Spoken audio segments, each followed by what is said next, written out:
Hello, everybody, and welcome on in. We are halfway through the month of November. Thanksgiving is right around the corner. We have 14 games in action, but before we dive into those, I want to quickly say if you're new, subscribe, it'd be greatly appreciated. Leave a like, and let me know your thoughts down below. Now let's jump right into them. We begin with Thursday Night Football as the Buffalo Bills at 5.5-point favorites travel to the Houston Texans. This game is featuring quite a few injuries that are going to play a factor in this one. For the Texans, CJ Stroud is going to be out once again this week, so it is General Mills behind center for the Texans.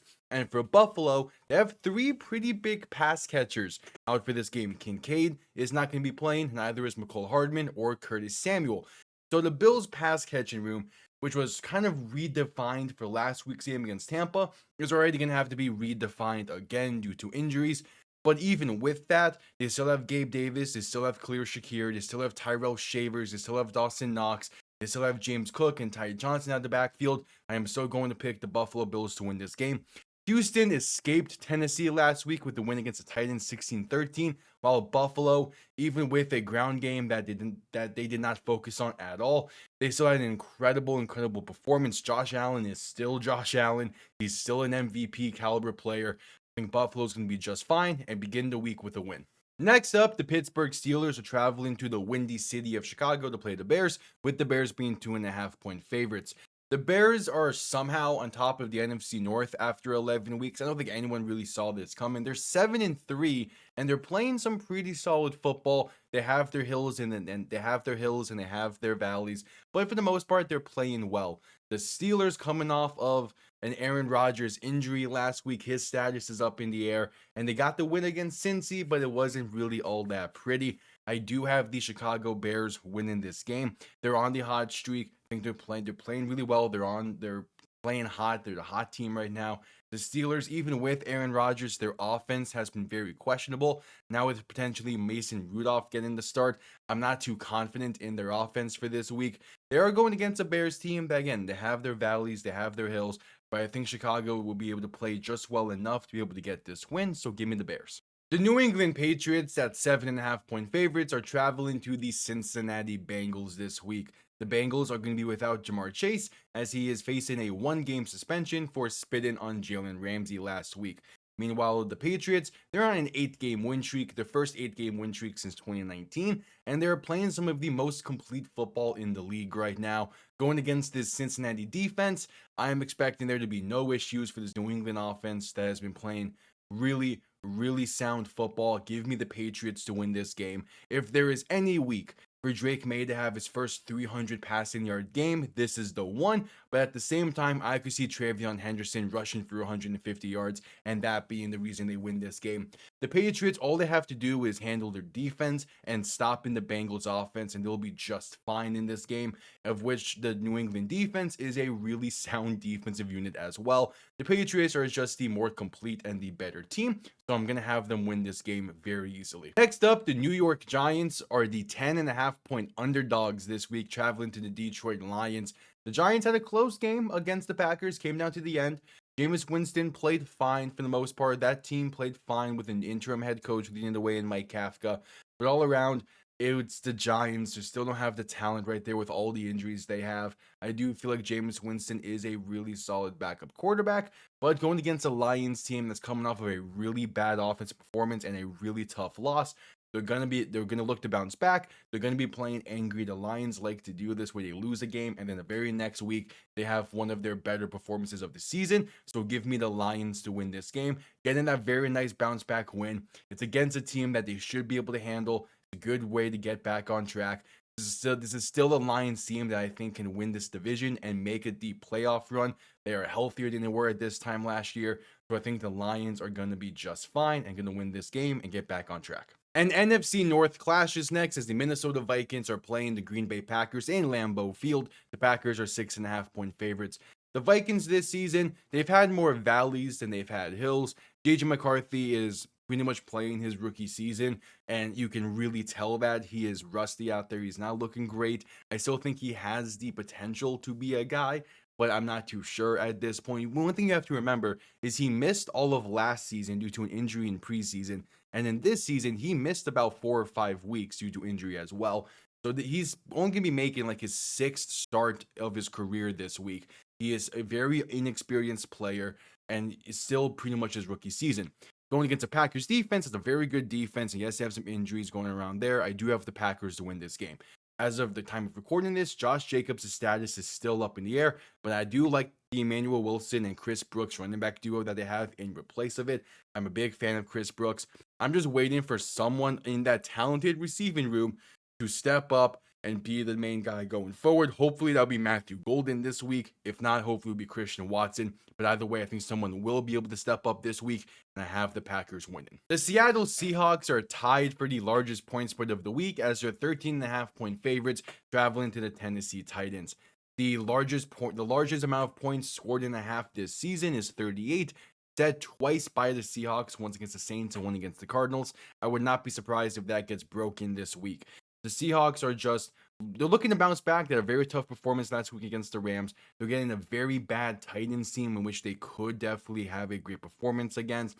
I don't think this game's going to be necessarily close. I like kind of the direction the Titans are seemingly going in, but they're a team that's very up in the air. They have some talent on that roster. They just need to be able to let the young guys play. Talking about Xavier Restrepo, talking about Alec Iromaner.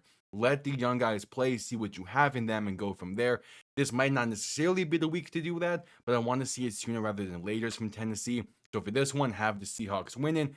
13.5-point favorites does not feel like enough in this game. I think the Seahawks are going to be playing very angry, looking to bounce back.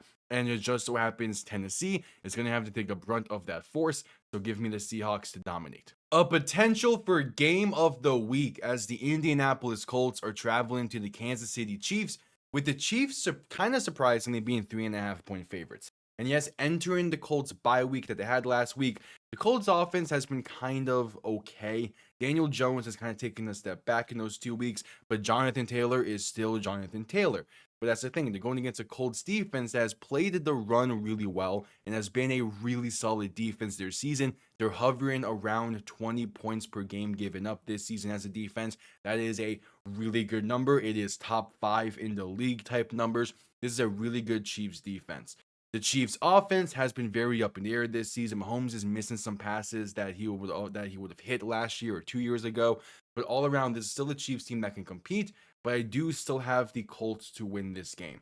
I know that the Chiefs have been playing the run pretty well this season, but Jonathan Taylor and that Colts run game is a very different story. And I think that the bye week came at the perfect time. I think Daniel Jones is going to get right and have a very solid game. Maybe not this massive performance, but he's going to play well enough to where he won't lose them this game. So thus, the Colts will win this game. The other largest point spread of the week, the New York Jets are traveling to the Baltimore Ravens. The Ravens are 13.5-point favorites. The Jets will be starting Tyrod Taylor for this game. They are emitting defeat on that massive contract they gave to Justin Fields in the offseason, and they're going to see what they have in Tyrod Taylor.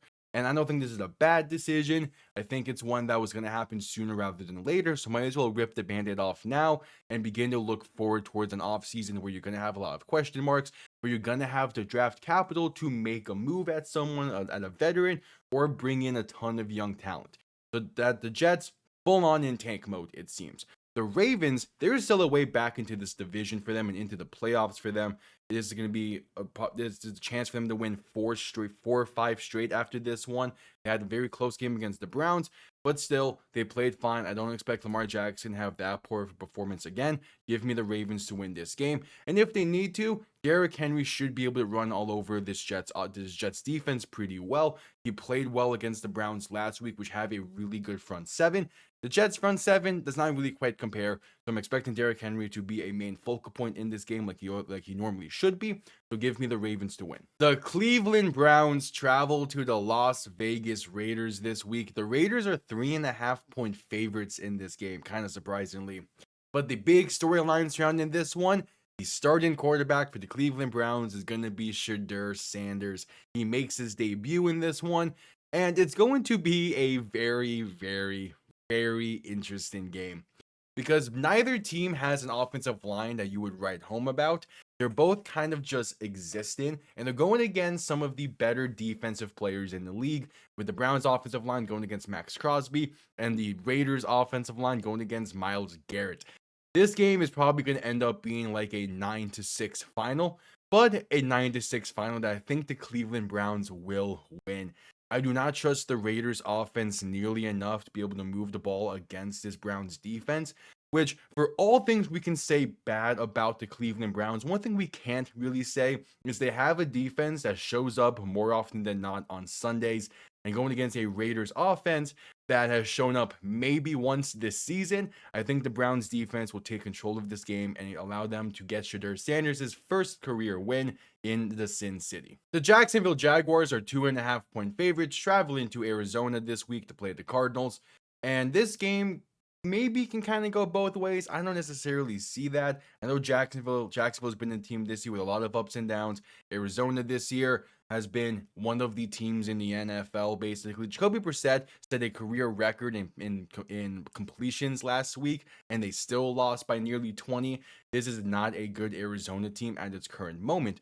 Meanwhile, Jacksonville got that really dominant win against the Chargers. I'm going to pick the Jaguars to win this game. They don't need to do a lot in this one, but I do think that they're going to do enough and they're going to be playing well enough to get this win. Their defense has been a really solid unit this season. Their offense, especially Travis Etienne, coming off of a really nice week, I think they're going to be able to ride that into Arizona and walk away with a very nice win in this one.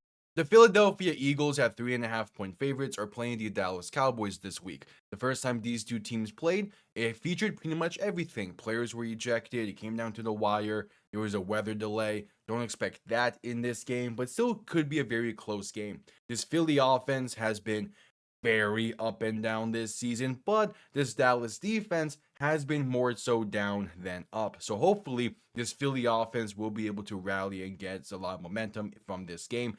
But they're going against a really good offense in the Cowboys. When they are clicking, there is not really a better offense in the NFL. It's just that they're playing with alongside a really bad defense. Philly's defense is a really good defense. They held the Packers in check. They held the Eagles in check. They've held a lot of teams in check this season. I think that'll happen again. Give me the Eagles to win this game. If not this week, when will we see the offense for Philly have a complete game and have an all-around great performance? If they can't do it against this Cowboys defense, there's not going to be a lot of faith in me that they can do it when it matters most in January and in the playoffs. So I need to see it from Philly this week, and I think I will, so give me the Eagles to win. The Atlanta Falcons are traveling to the New Orleans Saints this week, and the Saints are favored by 1.5 in this one. The Falcons will be without Michael Penix the rest of the season, and Drake London's status is up in the air for this game. So with that, Arizona's going to be throwing out there Kirk Cousins with an offense that features Kyle Pitts and Bijan Robinson as the main two threats, which are really solid threats to have. But last time Kirk Cousins got the start against Miami a few weeks back, the offense could not really do anything. Going against a Saints team that has played some feisty games this season with Tyler Shuck behind center now, even with Rattler when he was a starter earlier on in the season. They're coming off of their bye week. They're going to be playing with a lot of heart in this game, to the point where I have the Saints winning. I think that this Saints team is going to see blood in the water with a really banged up Falcons team and going to take advantage of it. They had a lot of games early on in the season that were close affairs that they could have won.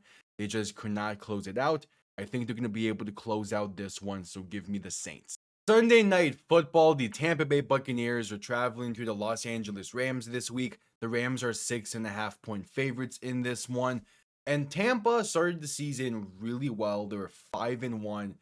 Since then, they are now 6-4 and have been on a slide, in part due to injuries, especially the injury to Bucky Irvin.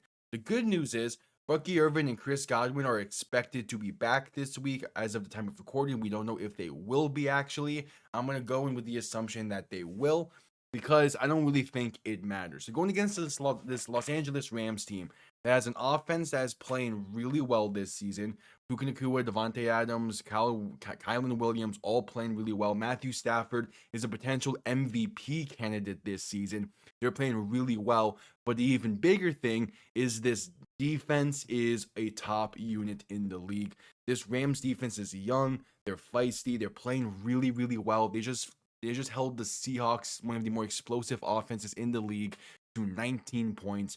I'm really high on the Rams right now, to the point where I have them winning this game. And I think the Rams are going to be able to take this one. It's at home in LA. Surprisingly enough, with how SoFi has been in the past, this year LA is a very tough place to play for teams, especially against the Rams. And I think that will continue again into this one. So give me the Rams to win. And to wrap things up, Monday Night Football. The Carolina Panthers are traveling to the San Francisco 49ers.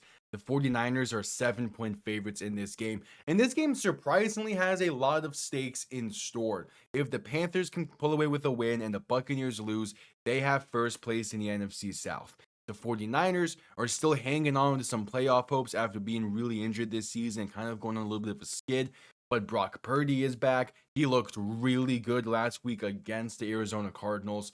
I have the 49ers winning this game. My initial instinct was to say Carolina, and then I remembered that Brock Purdy is back. I think Carolina has been a much better team this season than I even expected them to